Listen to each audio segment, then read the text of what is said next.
Hello, my friends, it's Sherry, welcoming you back to the Grow You Girl channel, where my goal is always to inspire you to connect with the earth through gardening in your own backyard, as well as learning and growing wherever you travel. And today, guess where we're traveling to? I encourage you to hit the subscribe button, as today's special travel video is part of a multi-part series. My husband Ed and I have a picture on our wall that holds the promise we have to each other during these later years in our life, and that is to go where you've never been. And that might be at home exploring new ways in the garden, or as we share in today's video, exploring the island of Puerto Rico. Coming into Puerto Rico by plane, you can't help but to see all the beautiful green of plant life that is everywhere in this tropical oasis. Now, I'll tell you, we enjoyed many things about Puerto Rico, from the beaches to the capital city of Old San Juan, which is so rich in history, long before it became a territory of the United States. And we spent several days exploring this city, again, with just things that opened our eyes wide before we headed up to Rincon. And while there was a lot to explore there as well, which we did, one of our favorite things was sitting on those beach chairs you see right here and just getting some much needed rest and relaxation, because we knew there was an adventure ahead of us in the days ahead, which we were heading out to have a deeper connection with the earth. We were headed away from the coastline and up towards the mountains to visit the farm of Plentitude PR, a nonprofit organization that's located in Los Meris in the western mountain region of Puerto Rico. Plentitude, as I came to learn, emphasizes on permaculture and organic farming on their 15-acre teaching center, and they demonstrate to children and many others, and also provide over 10,000 plates of warm food to the seniors in the region. Our host for this visit was Jessica Jones Hughes, who's the Associate Director, Treasurer, and Board Member for Plentitude. In this first part of the series, we're going to be joined also by Dylan Rogers, who's an agroforestry systems designer and member of both state and national levels of AmeriCorps. What impressed me most about Dylan is how he had no idea this interview was about to happen, yet he so eloquently shared the basics of permaculture. Let's listen in. You never know what a day in Plentitude will hold. Yeah, you never know. All right, well, I am here with Jessica and Dylan, and we're going to talk a little bit about permaculture. And so, Dylan, if you could give, our audience is a lot of home gardeners, and it would be great if you could share just how permaculture fits into the whole scheme of things. Yeah, sure thing. Thanks for the question. I'd say at its most basic, permaculture is a shift from annual production to perennial production. So that looks pretty different depending where you are. In some places that is like, long-term timber crops that, just kind of keep going on like a 20-year basis. In some places that's something that, will flower 2-3 times a year, but doesn't have to be replanted. In the tropics here, it means growing a lot of stuff, but a lot of trees. So a lot of trees, some bushes, but tree crops of so many different varieties. And we usually group those into like guilds. So we have like a fruit tree, and then around it we have support species. So because there's so much biomass and so there's a lot of rain, there's a lot of nutrients going through the soil, we try to capture as much as possible into the canopy.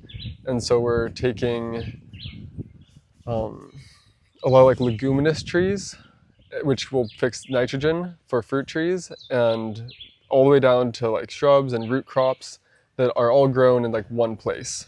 When you So say kind of like leguminous intermixing. trees, what do you mean by that? What is that? Leguminous is any tree that fixes nitrogen, so beans and nuts.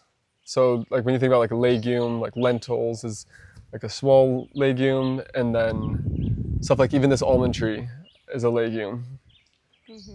And then behind you there's a two really big, they're called Inga Vera, and they're just a big shade-producing legume tree. But Like this one, right? yeah, but it means that you don't really need to fertilize them because they create their own fertilizer, so they have nitrogen in there. Do they just grow in the tropics? So we're in Colorado, Mhm. which is zone 6A. So could we grow these kind of trees there? Not necessarily these varieties, but different legumes like nut trees. Nut trees is a great example because it fixes nitrogen, and yeah, they're usually more fast growing. But yeah, permaculture, that's like kind of on the plant side, but permaculture is a lot about working with the land. So one of the first steps in permaculture is just observing. So what are the natural cycles that are happening? What are the trees that grow in a specific area? How does the elevation change? And then looking especially at how water moves. So let's say there's a big place where there's a lot of erosion. It's like, how can you adjust that to capture that water?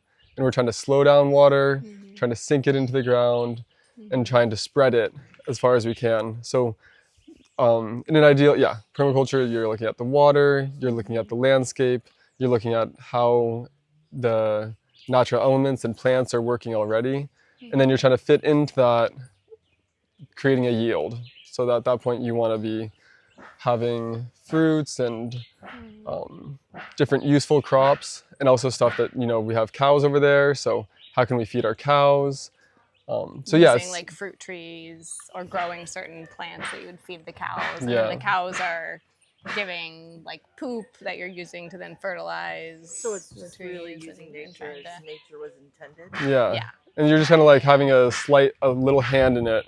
You're planting those trees, you're planting different grasses, but you're trying to work, and you're even moving some earth, so you're making ponds, you're making swales, which are like long water capturing, like big ditches almost. And you're using these elements to bring more water and life into the system than would be necessarily there if you just like left it to be.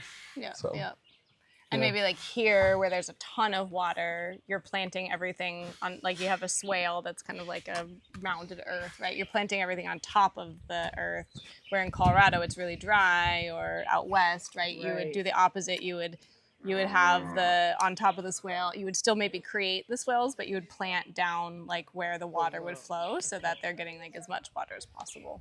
So it's more based on principles than on, and then there's certain practices, but it's a really principle-based philosophy, really. Yeah. And it also has a lot of ideas of like sharing, like you're trying to think about the long term and create that abundance of fruit trees and fruits, and so that you can share like with the community and with like your local neighbors. And so it kind of has a couple of different pieces of it.